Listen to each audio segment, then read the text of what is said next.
Greetings, have you heard the news? I'm a DJ now. Let me tell you in my DJ voice.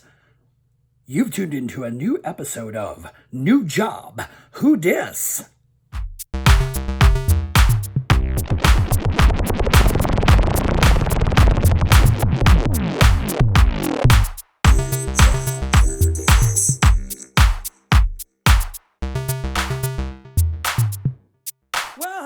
Welcome back, one and all lover cheeses and lovers squeezes.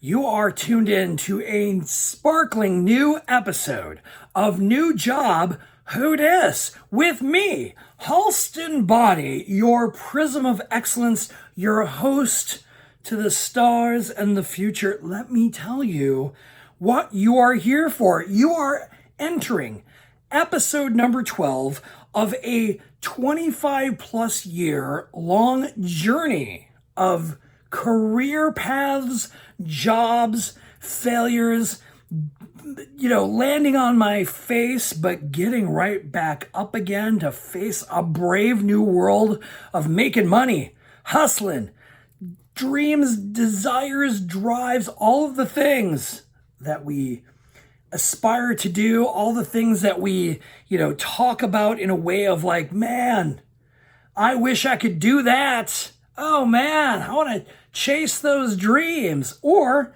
those who are in a corporate setting or whatever career path you are on, hopefully through this podcast, through the stories of my life and the job focus that I've had for my entire life, at the ripe age of 47, don't tell anyone, I'm here to share, hopefully to provide some perspective, some hope, some how did you get here? Because as I've said before, and if you have been a faithful listener, all 10 of you, you are absolutely aware that it does not happen overnight. You do not wake up to look this good and feel this good and be this persona of amazement, otherwise known as me. But we're not here to talk about me.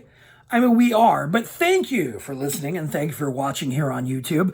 I appreciate it. For those who are listening, share the word, pass the word to others. Hey, you got to check this Halston Body out on this videocast and this podcast. Do it, I beg of you.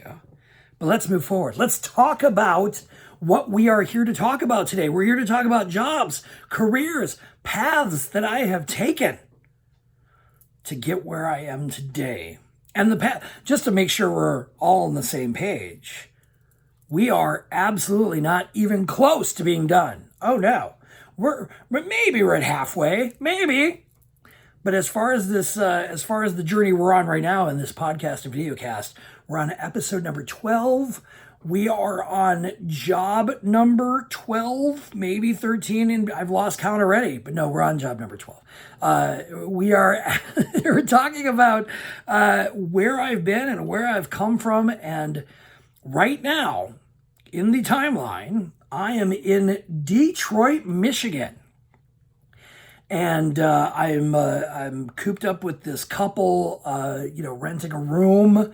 I'm working a job at a restaurant that is very fun. I'm enjoying it. It's losing its luster though, because I've just graduated from Specs Howard School of Broadcast Arts. Got my degree, top of my class. Oh yeah, no, I got it. I climbed that ladder, worked 60 plus hours a week, homework included, probably 70-hour weeks for 8 months straight. And I somehow, I shouldn't say somehow like it's a mystery to me. I did the work. I grinded, as they say. I got in the grind. Didn't have much of a social life. The only real social life I had was with the guys I was living with and maybe a couple other people on the side, but nothing crazy, nothing wild child. Living my best life in Detroit, making all sorts of friends and hanging out and settling in. Nope. No. We were there for school. We were there to get into the Specs Howard School of Broadcast Arts. We were there to get a degree in something that I had no idea you could get a degree in, and that is audio broadcasting. Being a DJ, getting on air at your favorite radio station, or maybe not your favorite radio station, but getting a job in radio. See, what you need to understand perspective-wise, because remember we talked about this, perspective. What you need to know is that I'm from Milwaukee, Wisconsin. Now, I am not going to generalize painfully to make it a pile of generalizations, but I grew up in the 70s and 80s in Milwaukee, and a little bit in the 90s, of course. Midwestern, not very celebrity Hollywood-driven town, working class state, very working. Farming, of course, we know, dairy state, but industrial, a lot of industry. I mean, I akin Wisconsin very much with Pennsylvania in a certain way. There's a lot of similarities, a lot of hard-working. We've dealt with winters all our life, factories, industry, farming, very just hard-working. Not to say other states aren't. We're not here to diss you, Florida. We are here. We are here to give you a perspective. I am very much the Midwestern working type. Gotta get the grind, gotta work, that's the value you bring to the table is hard work. And it's, some people take it for granted. Some people, don't understand it. It's how I was raised. Find a job, get a job, be productive in society, make something of yourself, and do it with hard work. And you did. Yes, there are actors. Yes, there are celebrities in Milwaukee. But I take a lesson from Specs Howard School of Broadcast Arts to give you that perspective. So for those who are not familiar with radio, or maybe need a little bit more, everything's a market in broadcast. It's market television. LA and New York. New York, number one market. LA, number two. It just goes by population and reach, realistically. So Houston, Chicago, Atlanta, the big cities, of course, right? Huge cities are the top markets. So that if you can play the geography game and you know it well enough, you could probably name the top 25 markets if you just knew population. And back in the day, in the day of radio that I was in the 90s, Detroit was, I think, number 6, number 7, number 8, somewhere in the top 10. It was up there. There's 25, 26. Milwaukee was on the cusp. Milwaukee was at least in the top 30. Again, we could go down the list. New York, LA, Chicago, Houston, Dallas, Fort Worth area, Atlanta, Miami, Washington, D.C., Philadelphia, St. Louis, Las Vegas, Phoenix, big cities, Seattle.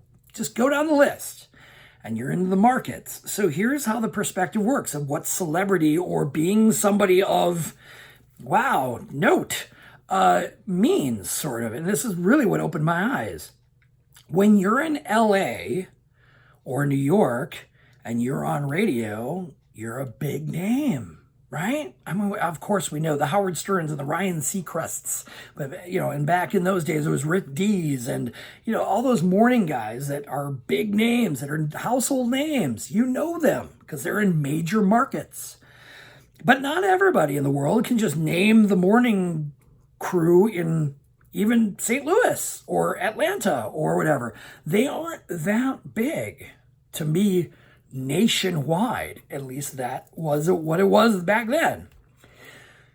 But if you're in smaller markets, and Milwaukee and below, let's just go from there to just cut it the line. If you go Milwaukee and below, and you start getting into, like a Madison, Wisconsin, or a Lansing, Michigan, where I was working at WHZZ, or you're even in, whatever, podunk town you're in whatever state, and you're the morning guy, you're a town celebrity. You're a city celebrity. People at the drive-thru and people at the grocery store know you.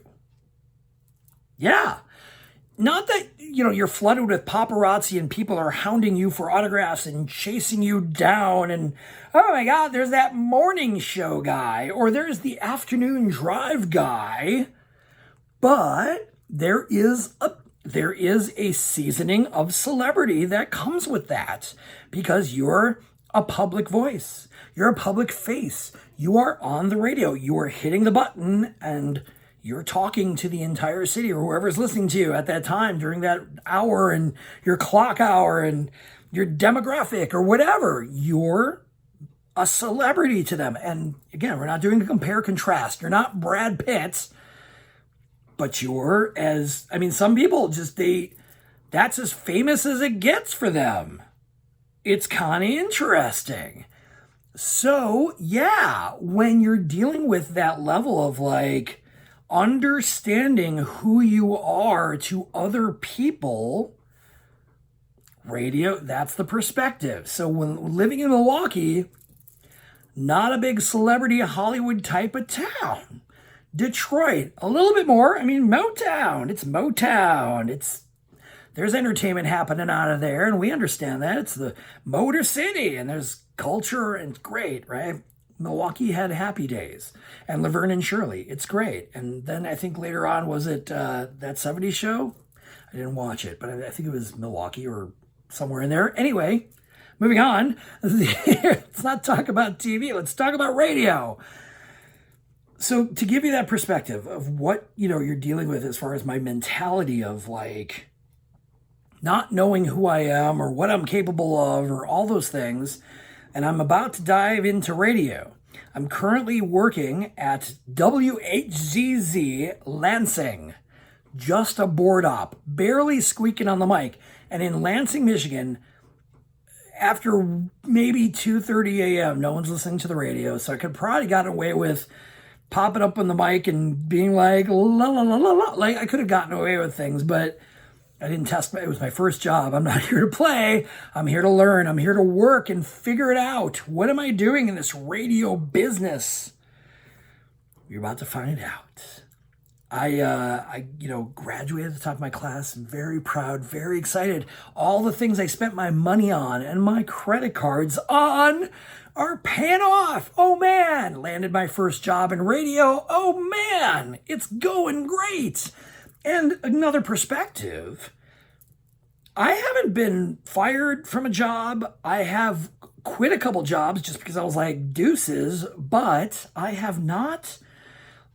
Every job I've gone for, because I was so laser focused on getting the job, I got. I didn't send out hundreds of resumes and, knock on every door hoping I can get a job anywhere. I was very focused and very specific in my job chase. So I wasn't just, casting some wide nets. I was like, I want that job and I'm going to get it. And that's what I did. Now, this Pronto job was a favor and a gift, so to speak. I had the skills to get the job on my own, but it's one of those, you need to know somebody who can recommend you kind of moment. And I'm forever grateful for that. But I got placed and I, found a job right out of school doing board op work. And for those who need to know what board op work to review, I am running and pushing buttons for a satellite show. Satellite feed coming out of a satellite coming out of, I believe the show was out of Boston. And it was called John Garabedian's Open House Party. And it was this great party show, fun party show for kids, teens, and adults who want to party. And it was all, dance remixes and the hottest hits. And they'd have celebrities show up and, hey, we've got, I don't even know. I can't remember who would have been in the studio back then. I'd have to think. Sometimes they get music stars, of course, because it's a music show. But every once in a while they get a celebrity, or they get somebody on the phone. Like, hey, we have Tony Braxton on the phone. Tony, tell us about what's going on. I'm about to go on tour. You've heard those types of shows. It's kind of fun. It's, it's not morning show. It's late night. So it's party atmosphere. And the name of the show is called Open House Party, people. Let's be honest with each other. We're here to party. And it was a party. And it was a great show. It was the first time I understood what a satellite show was. Broke the illusion. Oh yeah, as a kid, I thought those people were just in the studio. When I'm listening to the morning top 40 radio station on a Sunday morning, locally, Milwaukee, Wisconsin, or Detroit, I figured it out. It's like almost figuring out that about Santa Claus. You figure it out after a while. You're like, wait a minute. There's certain moments you kind of notice that maybe Casey Kasem isn't actually in the studio. Or Rick Dees. By that time, it was Rick Dees' weekly top 40. Maybe Rick Dees isn't actually in Milwaukee in the studio. Oh, but I figured it out because here I am doing this satellite show for John Garabedian. And, it was, again, pushing buttons. When I say pushing buttons is you're making sure that the commercial carts are lined up as the paper that you're following for every clock hour. The commercials are set right, and you're playing them on there's I believe there was a 20-minute spot and a 40-minute spot, and then top of the hour. 3 little blocks for commercials to break in, and you knew when they were going to happen because there was this weird thing. Again, the mysteries of learning radio and the fun of learning radio. That's how that works? So much fun in technology. I love it. Working this satellite show, a satellite beam would trigger your local cart. I'd have to dial back and figure out how that worked again, but there was some magical thing that went through the satellite that triggered your carts on the clock hour of when those commercials were supposed to play. And once the commercials were done, you brought the satellite show back in when it was supposed to be done because they specifically timed down the show for like 4 minutes to give you commercial break. And it was a live show. So that they had to be all timed, but they sent this pulse through the satellite to your station. And then when the commercial hit, boom, the cart would go off because it would give you the station identification and it would be timed in with a local block of what you're listening to. So John Garabedian's open house party blast out through a satellite to all these stations that subscribe to John Garabedian's open house party. Well, how do you make that sound local? You have the local bumper and imaging guy say the stuff that matches and connects you to the party. So you have the guy saying, "You're listening to John Garabedian's open house party on Lansing's hottest hits non-stop." Or W8ZZ-FM, where you're listening to John Garabedian's open house party. Woo! Like you connected the dots. So it made it feel local. Because who wants to be in Lansing and listen to some hotshot in some other city? I mean, obviously we have the Stearns and the Seacrests, right? But who wants to listen to some guy in Boston? Who cares? Make it sound sort of local. Now, the guy in Boston's not going to be like, "Hey, Lansing, what's up?" You're going to get callers from all around the nation, and he'll make it sound, "Hey, we have, Steve from, Atlanta on the line." Like, yeah, it's a worldwide party. And that's how he touted it too, by the way. It wasn't forcefully trying to make it sound like it was local. It was worldwide satellites. We're bringing the party worldwide. And it made it sound so global. And I was tuned in. Oh, these headphones were just humming, listening to John Garabedian. One of my, outside of the big names, I mentioned these before, the Casey Kasem, the Rick Dees, the Shadow Stevens, of course, the Wolfman Jacks, the Dick Clarks of broadcast music, American Bandstand, top 40 radio heroes of mine. Here's a new one. John Garabedian. He just retired. Yeah, that show was fun. One of my favorite parts of the show, which I quickly discovered, was near the end of the actual show. I believe the show was 5 hours long. And I believe in hour number 4.5 or 4, they would do what was called the Satellite Mega Mix. What? What is that? Now, it's a little, trickery. It's not, I don't really think this is how it works because I soon discovered the magic of production and how you can make it sound like this is actually happening when it's not actually happening. So John Garabedian would hit on the mic, hey, we're going to get that Satellite Megamix coming up. Oh man, Satellite Megamix, what's that? They would take like 3 songs and mix them seamlessly together. The hits of the day. Put a little dance beat to them perhaps. It wasn't straight up remixes. Oh no, this wasn't club beats. They weren't like, here we go, we're going to remix this song so it's completely, you can't even tell what the song is. No. They popified the remix, but they figured out how to lay that subtle beat underneath and then mix it smoothly into the next one. And you were just humming along like, to Tony Braxton 1 minute, Janet Jackson the next, and then suddenly it's, Primitive Radio Gods or what. I mean, it was so good. It was so good. And I was souping it up. Oh man, ooh, I'm ready for the Satellite Megamix. Tell me. And he would get people on the phone, DJs that were at clubs. I know I'm blowing the illusion. He would call up there, have people on the phone that were DJs at clubs. And they were real DJs. So he'd be like, we've got DJ Miko in, Club Partyland in Atlanta. Tell us what the first song of the Megamix is. And they'd be like, hey, this is DJ Miko in Atlanta, and I'm here to play the first song of the Megamix, which is Janet Jackson's If. Like, and then now I'm going to pass it to DJ Wonderland in Iceland.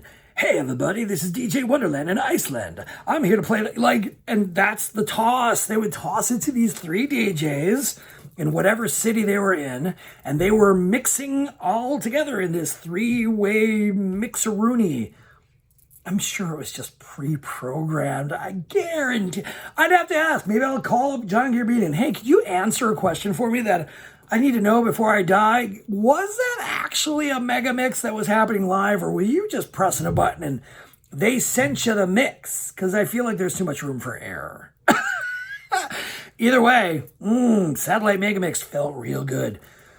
So I'm doing this job. I'm working under Chris Kerr from Hot 102, WLUM 102.1. Chris Kerr, kicking Chris. My new boss. Doing the board op thing. Perspective. Doing the board op thing 1 night a week. Saturday nights. My Saturday nights were taken. Sorry, Pronto 608. I know. It's your busiest day of the year or the busiest day of the week in restaurant land, and I understand it, but Mama's got a radio career to get. You saw me get it, so don't even act like you can't give me Saturday nights off. And they did. I worked every other day. It's fine. But I wasn't really satisfied with just working 1 day a week in radio, as much as I loved it, because this is what I worked for so hard. Oh, this is what I grinded so hard for so long. Put the blinders on and just made it happen because I wanted it. Desire, drive, and determination. 1 day a week? Okay, that's good. Kind of cool, but I didn't feel like I was part of the WHZZ family. I mean, again, it was in a transition. It is a newish station that's reestablishing itself. It's, they brought in a new program director. For those who need to know what a program director is, that is in corporate land, that would be the manager, right? The head guy, the CEO. I mean, he's not the CEO, but he's the decision maker. He's the leader of the radio station. He's the program director. Programming, right? He's directing the program. What's going on? So, yeah, I was happy. It was fun. I was driving 1.5 hours each way to work 5.5 hours overnight. Oh, right. Did I mention this show is overnight and started at 10 o'clock at night and went to 4 in the morning? Did I mention that? Oh, I forgot that. Yeah. I had to start doing night owl shift and working a radio shift till 4 or 5. Actually, it was 5:30 in the morning because the morning program started at 6. But I was out of there at 5:30 because I think there was just a recorded program that I put on, like a religious thing, and it just ran its course, and I didn't have to sit there and wait to the end of it. The next person that was coming on the shift high-fived me and took care of it from that point, because at the 6 o'clock hour, they had to start over and do whatever the next program was for that early Sunday morning. So, yeah, love my job. No, I do. No complaints. I'm so happy doing this. Again, imagine your job is sitting in an isolated studio in the middle of Lansing, Michigan, somewhere in some off the freeway building with a big satellite and a big tower, and you're the only person in the building in a locked and secured building from 10 till 5 in the morning on a Saturday night, listening to all the hottest jams and playing music in the studio as loud as you want. And then occasionally getting on the microphone to tell everybody the weather. Dream. Okay, let's compare and contrast. I don't like to do it very often, but I have to in this case. This or working a retail job. This or working greasy line cook job. This or working at the grocery store. This or I can go on. I can go on. Dream job happening, but it's about to get dreamier. Oh, wow. How could it possibly? Well, when you're in the radio business, you suddenly learn about the biz and you learn about what's going on in the biz and who's doing what and where things are. And you start meeting other people in the business. So there I was. I'm graduated from school. I'm doing this grind of driving on a Saturday night out to Lansing. And I keep talking about that drive, but a perspective once again, ding, put a dime in the bucket. An hour and a half drive in the Midwest is a long drive. Now, if you're living out here in California, Los Angeles to Anaheim on a Friday afternoon could run you 2 hours. But that's not the same distance. You're not LA to Anaheim is not 90 miles. LA to Anaheim, 40 miles, maybe half the distance, and it could take longer. So imagine being a Midwesterner and you have to travel halfway across the state, literally. Halfway across the state in California is like, if you're going up, it's like 4.5 to 5 hours, maybe even longer than that. If you're going east to west, it's like 3 to 4 hours. So going in the Midwest from Milwaukee to Madison, or Detroit to Los Angeles, or I'm sorry, Detroit to, I'm all over the map, Detroit to Lansing, that's a long drive. And there's no electric cars. There's no hybrids. You're running on gas, baby. And you're in Detroit. You better be running on gas. You better be driving a Ford, too, while you're at it. Don't come around here with any other car than a Ford. Oh, imports. Oh, you're killing the business. But yeah, no, that's the perspective you need to know. So I was driving 3 hours per night, overnights, to work 5.5. Because I wanted it. Oh, I wanted it. Fit like a glove. I felt like that's where I needed to be. And I did. I needed to be there. How did we move on? How did we go to the next stage of this career? Well, as I was saying, you get to know people. I knew some people in Detroit. I got to know some DJs in the Detroit area. I got to learn all sorts. There was a radio station. I befriended somebody from Pronto or from Specs Howard. Somehow, I can't remember the guy's name now. He worked in Detroit radio, but he was a production guy.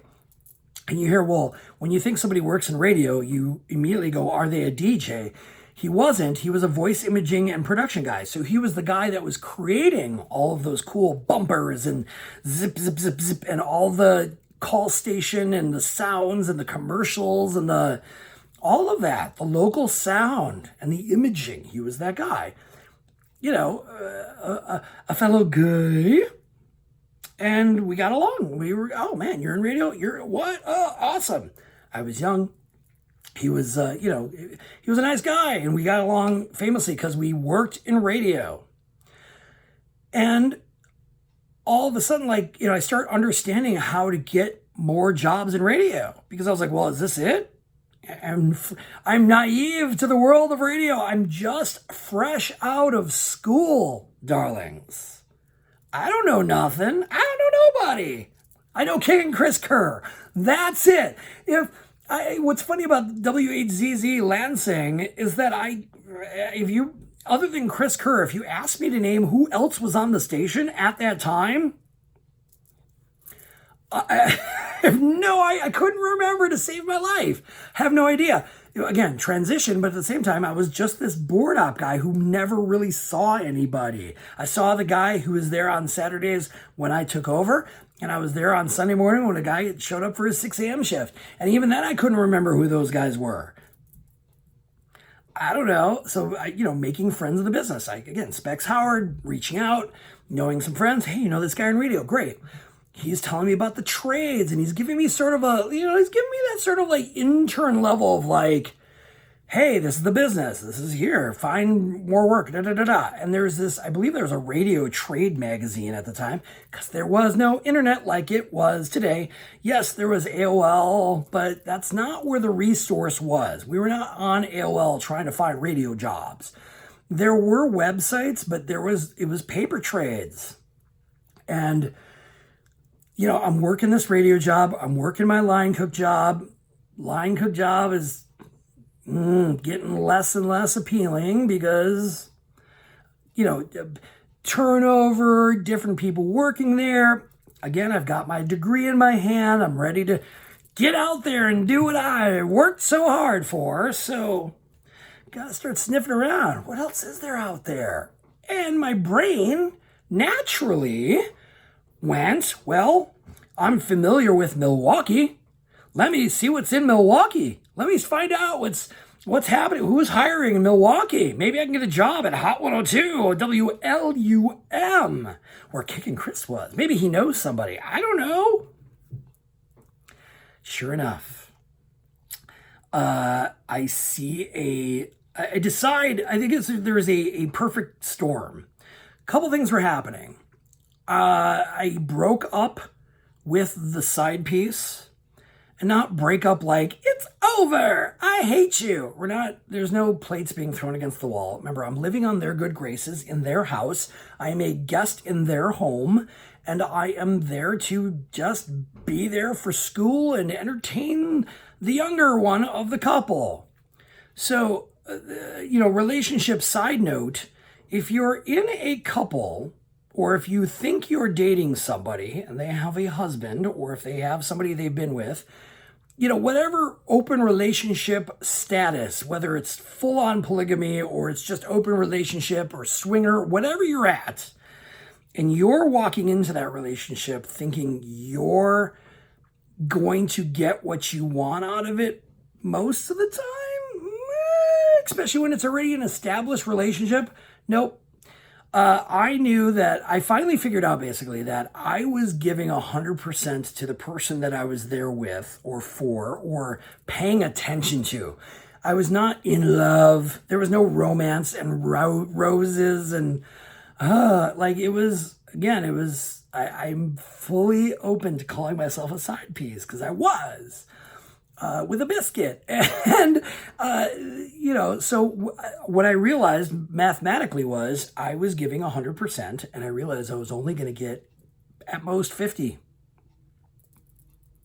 Not worth my time. Self-value and self-worth moment at 22 years old, going on 23 now, because remember, I moved to Detroit when I was 21, turned 22 while I was there.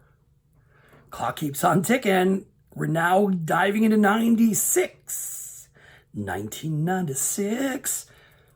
I finally stood up for myself, and not because I was being treated poorly, it's because I was treating myself poorly.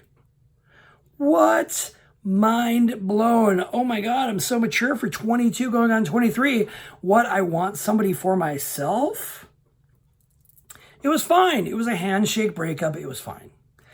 So there I am. Now I'm single. Line cook job, not being cute. I'm in radio, chasing the dream. So what do I have to hold me in Detroit? Nothing. I'm working in Lansing at my dream job, but I'm not ready to move to Lansing for a 1-day-a-week job. And I don't know nothing about Lansing, so it's not like I was going to be part of the local flavor and become a local celebrity in Lansing for being the board op guy overnight on Saturdays. Not happening. So I'm looking in these trade papers. What else is there in radio? Putting my fishing line out. Where could I move and live to?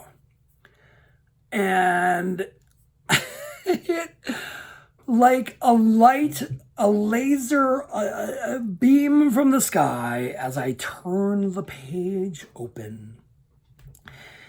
And there's an advertisement for a radio station job in Milwaukee, Wisconsin. Hometown Milwaukee. And not only is it a job in radio in Milwaukee, it is a job in radio in Milwaukee at the radio station I grew up listening to probably 94% of the time, because the radio station was 94 WKTI-FM. Let's put a cherry on top of that sundae. They're looking for a board operator for John Garabedian's open house party. What? That's me. Me. Why did I get so excited over another board op job? Okay, let's give you that weird perspective moment again. What? Okay, so I'm working 1 day a week, Saturday nights, overnights, making a career or trying to make a career out of 6 hours a week in radio at pretty much minimum wage, maybe a little higher. I think it was, I don't remember what minimum wage by that time was, $4. Maybe I was making $4.15 an hour. I don't even know. I don't even know what minimum wage was at that time. But I was so happy to work that job. I didn't care about the money. But here's a carrot at the end of a new stick called going back to a safe zone of Milwaukee, Wisconsin, where family, friends, I'd only be gone for 1.5 years, so it's not like I was gone and forgotten. Who's that? Who's this Bob guy? I don't remember him. Everybody's like, oh my God, you're coming home? Not yet, but you see where this is going. I'm looking at it from a perspective. Do I stay in Detroit with a couple of guys that I'm not really, I'm friends with, but I'm not, there's no stake there. There's no like, this is the end game. Detroit is Detroit. I'm not going to slam the city. It was fine. It was a great city. I'm glad I lived there. I'm glad I experienced it. All those jokes people have made for years about Detroit being a dump. Yeah, okay. Some of it kind of true, but every city has its own levels of being a dump. Yeah. So here I am. What? There's a chance. What? There's a chance for me to do this exact same job working in Milwaukee at the radio station I grew up listening to. Oh my God. I didn't want anything more in life. I thought I wanted everything with just getting out of school and graduating and being at the top of my class. But wow, I wasn't even at WHZZ for more than maybe 4 months, maybe. And I see this ad and my heart swelled, this is it. And I could have been facing just working 1 day a week again in Milwaukee, but it didn't matter. Perspective moment, that was what I wanted to do, so the money didn't matter. It was about being happy. I was so happy doing that job. Oh my God, I wish I could have done it 7 days a week, 24/7. It was so much fun listening to music, just popping carts and making sure things are running smoothly, making sure the volumes are great, your levels are looking cute, and you're taking care of business at the radio station. The best job of my life. Oh, and here I am about to embark. So what I remember doing, I believe that I'd have to, this is a tough one, kids. Memories I cannot remember for the life of me how I landed the job in a way where I convinced them that I was going to be their board op because I was in Detroit. I believe there was a connection either via emails. Emails were kind of new back then. Some sort of connection was made where I shot my shot and I said, hey, I'm moving back to Milwaukee. I'm currently a board op for Lansing, WHCZ in Lansing, and I am doing John Garabedian's open house party already, so I am very familiar with how this works. And I'm a Milwaukee hometown boy, and I'm coming home to Milwaukee because this is what I want to do, and this is my job, and I graduate from Sextard. Please hire me. All they needed me to do was get back to Milwaukee. Because realistically, I mean, here's a guy who's already done the job for 4 months. He knows how to do it. Just got to do it our way and understand it through the 94 WKTI way.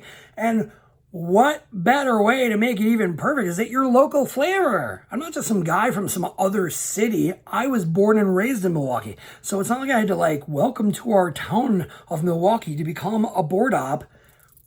I was like, Mama, I'm coming home. I break up with the side piece, start lining up to leave pronto, start lining up to leave Lansing. I wasn't living there. I was leaving the job in Lansing because I wanted this. And the realistic sense of, a crash pad or a trampoline or some sort of safety net to land on was Milwaukee. I had family there. I had friends. I had resource. I know the city. I've already worked in many jobs in Milwaukee. So even if I decide to pack my bags from Detroit, which was not a hard thing to do, pack them all up, drive back to Milwaukee, and plant my flag back in my hometown, if radio didn't work or if this job didn't work out, I'm home. I can find work. I can figure it out. I'm not worried.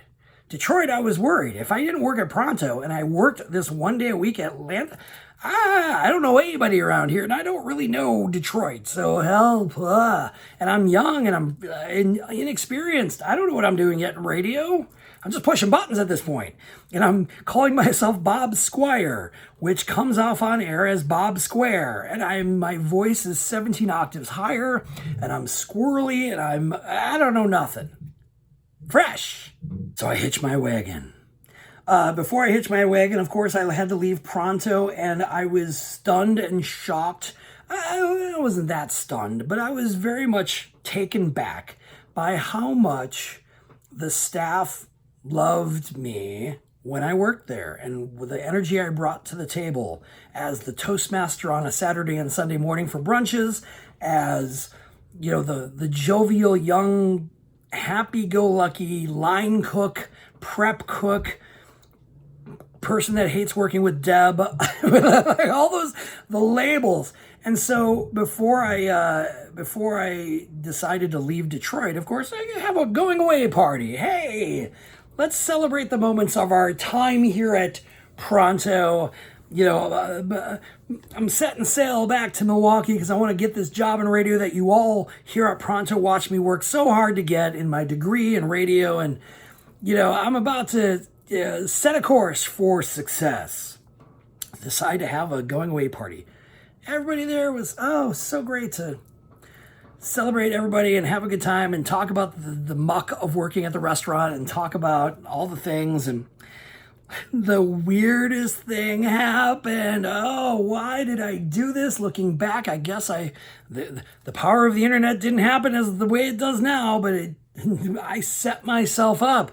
Having a going away party, what I did was I took big sheets of paper that I think they were just, just whatever, kind of just big paper, and I created an invite.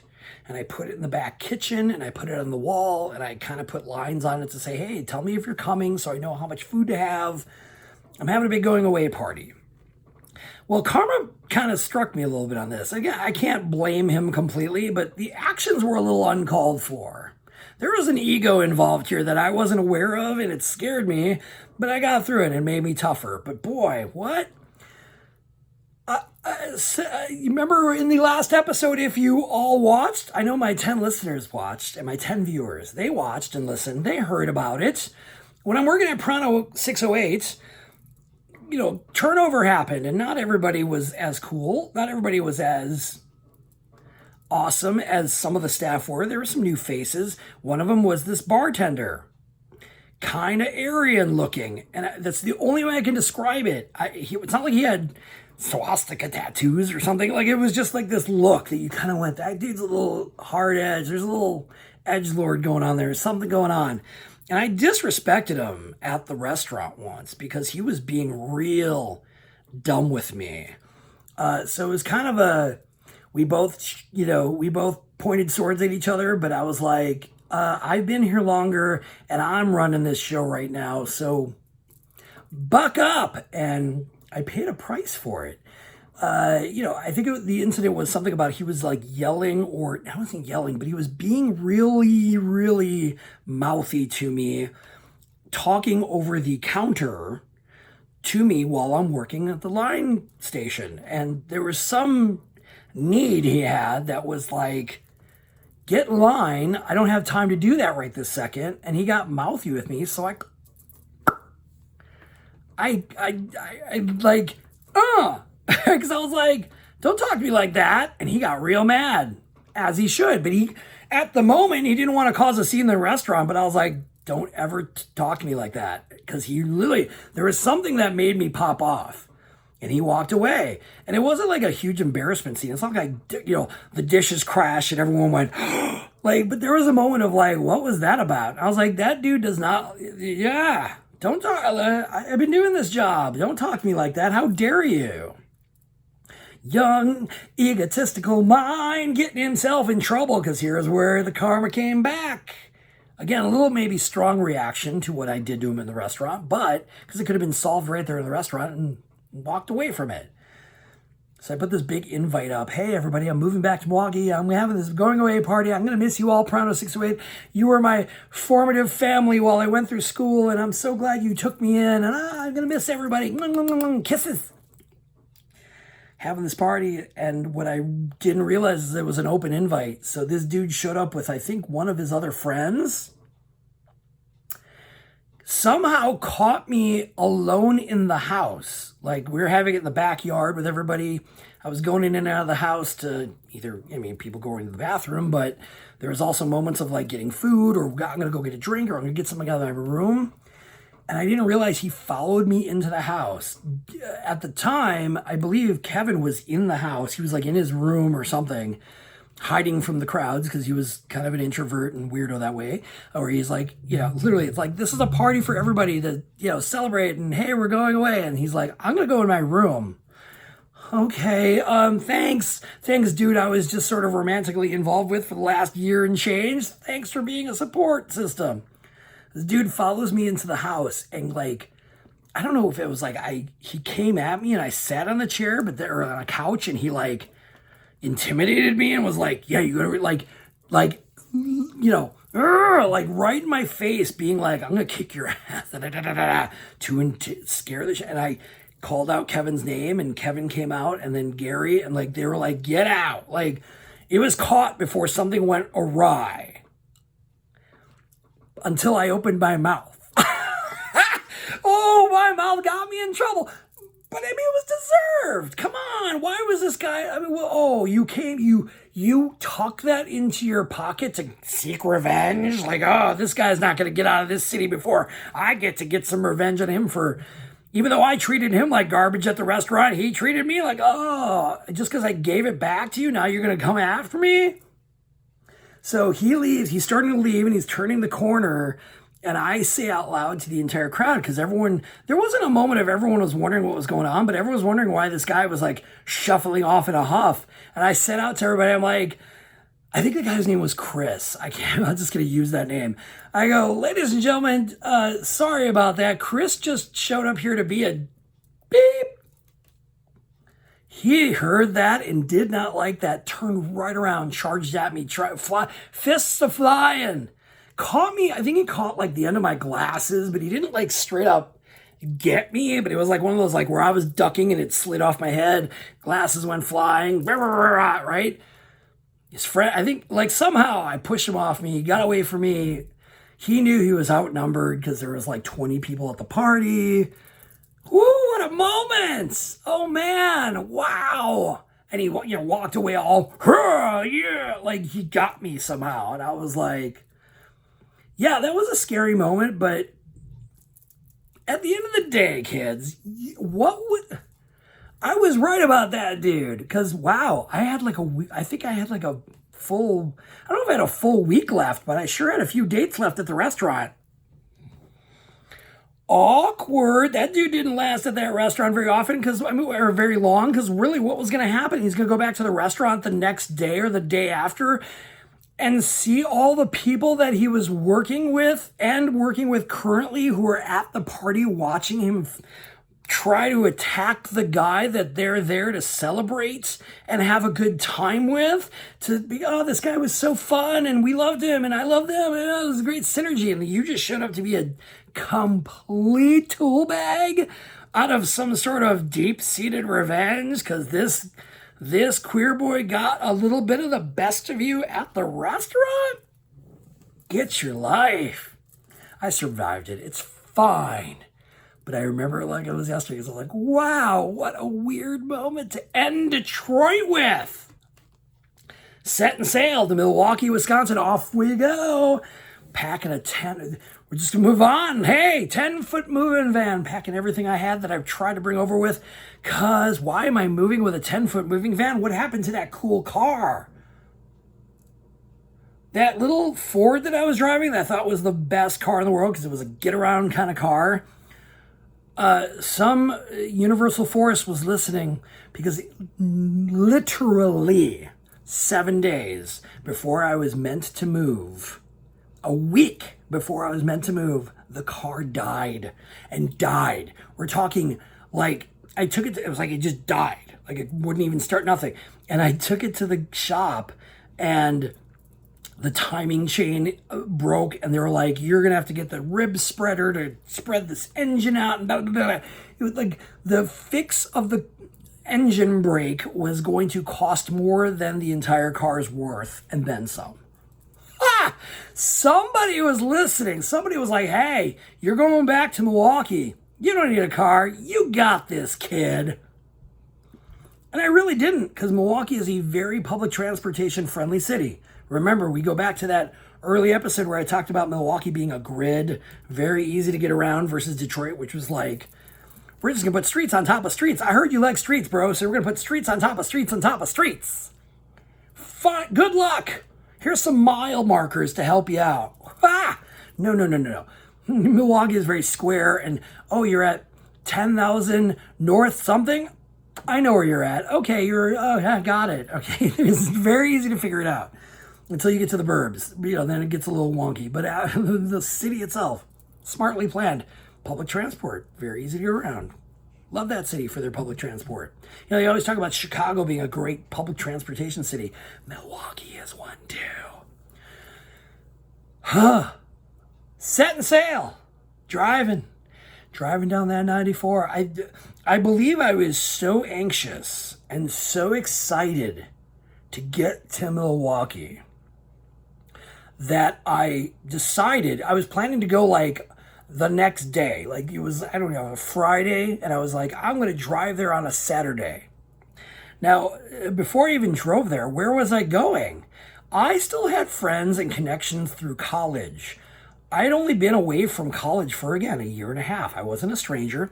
So I put some feelers out via AOL, via just phone calls of friends that I knew. Hey, anybody out there in university land, anybody that I know that it might need a roommate? I'm moving back. I need to find a place to land my feet. And I was lucky enough. There was a person named Mark, who we'll talk about him when we get to the next episode. But he was like, yeah, we need a roommate. And living on the east side of Milwaukee, right by the university. Also, right by where 94 WKTI is. Great. Oh, living in this little apartment. It's a flat, 3 roommates. Yeah, we need a roommate. How much is rent? Great. I can afford that. Great. I'm an adult now. I've had jobs. I can find work. I'm going to be the responsible roommate. Please let me live there. Yeah, great. It's all lining up. Car is gone. Got a place to land.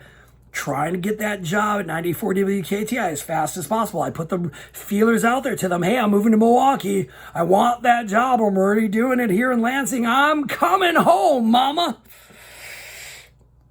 Driving.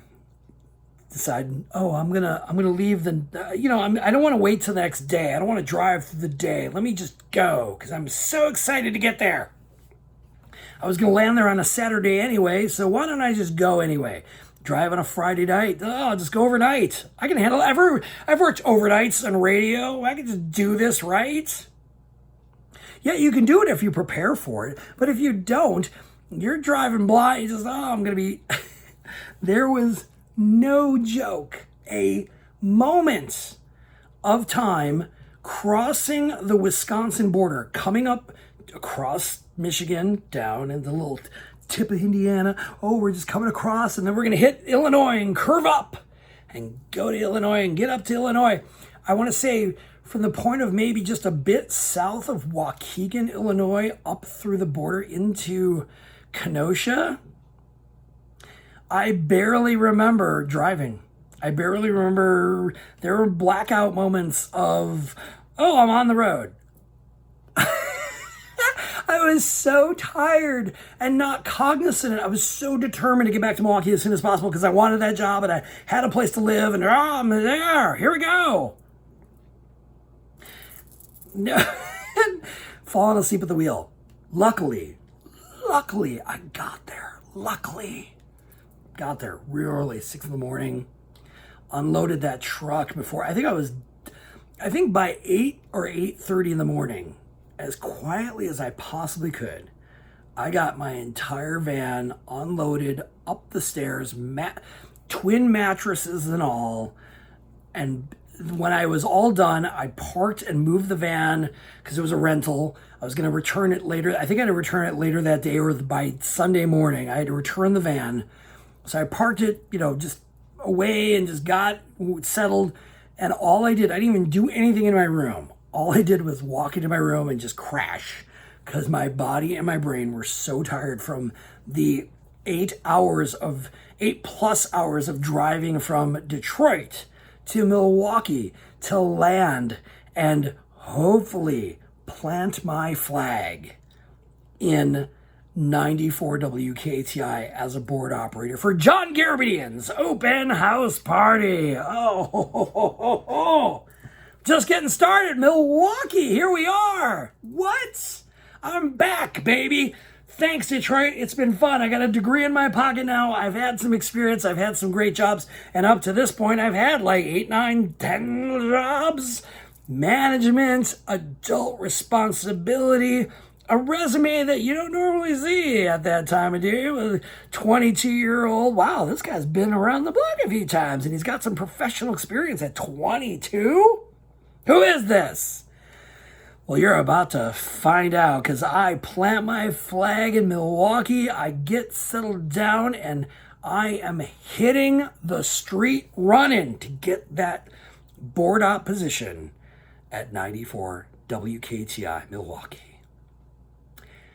What happens next? You're about to find out on the next episode. Sorry, I know I'm such a tease, but this is a 2-parter, baby, because it's very important to understand these transitions of what I'm going through and how I'm getting to the next stage. We had to just do a little review because this is where we're going. We're going to 94 WKTI, and this is where we're going to be. Second part is the adventure of a lifetime. So make sure to tune in this Monday. Yes, you have to sleep over the weekend to get this juicy piece of dream job history because it's a lot of setup. I know there's a lot of precursor that had to happen and give you a little bit of perspective and recap of where we're at and what we're going to do with the next stage. But boy, oh boy, this next episode is where the dream of a lifetime happens. And it's great, but then it's not so great. So tune in on Monday. Thank you all, once again, my lover cheeses and lover squeezes, for tuning in to another lovely episode of New Job Who Dis, Part 1 of Getting to 94 WKTI. On Monday, we will go over so much more of how this job was the best thing ever.